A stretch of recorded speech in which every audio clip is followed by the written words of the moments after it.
Where I'm from, I mean, it's almost like a gaydar.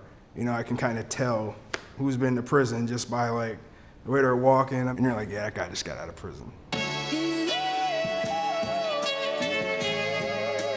Yeah, I have a criminal background. I have a felony count of tax evasion. My criminal background consists of multiple DUIs in the state of Washington, several assaults, and numerous, FTAs and warrants in between. My conviction is possession of stolen property. I was charged with aiding and abetting a felon in the unlawful possession of a firearm. Driving without a license. Had a DUI a long time ago. Nothing violent. I might look violent, but I'm not violent at all. Have you ever been in a gang? Nope. Okay, not gang affiliated at all. Okay. None of you guys would probably say shit to me if you see me on the street. If we seen each other in public and I say, "What's up? What's happening?" You'd probably be like, "Not a damn thing," and keep it moving. We brought you in here to get labeled. What was that experience like? Is that just like shitty to say right off the bat? I feel like you have a record. Like, I don't know what it is. Every single person today guessed that I had a criminal record.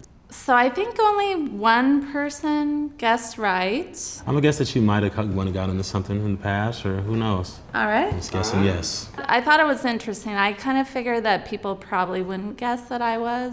There's a reality to who you are as a person and how you present yourself to the world. In my experience, it doesn't always match. Much like what we saw here today, right? There's a lot of people that look a specific way that don't fit into a box that society wants to put them in. So when people look at me now and they tell me there's just no way I could have a criminal record, that just tells me that I'm doing something right.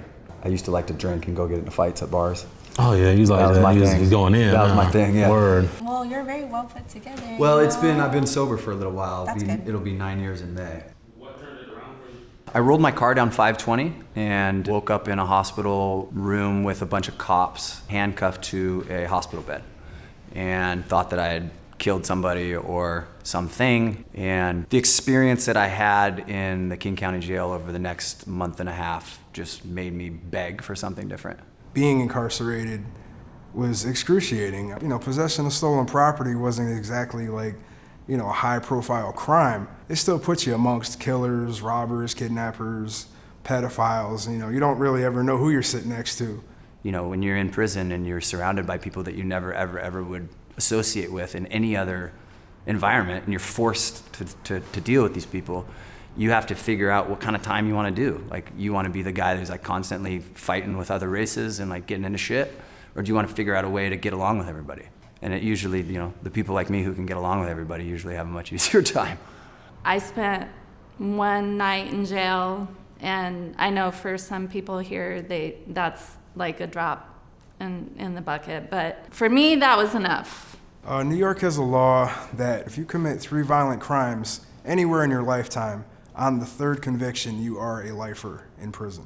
Last time I was in court, the judge was sentencing me. She looked me in the eye and she said, if you catch one more a crime like this, you're gonna be upstate with an L on the end of your sentence.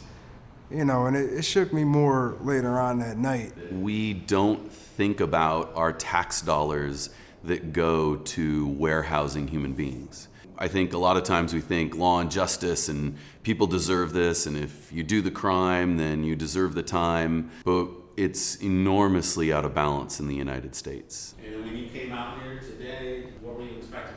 I was expecting to be like emotionally wrapped up about being a felon and a convict, but what I've learned is like, you outgrow that stuff. I don't have conversations about it.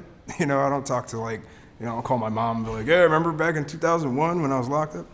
This definitely has made me a better person because I've been able to look at my life and look at the people I let into my life. It's not something that I'm ashamed of. It was an entire life experience that added to the richness of my life and built a lot of character.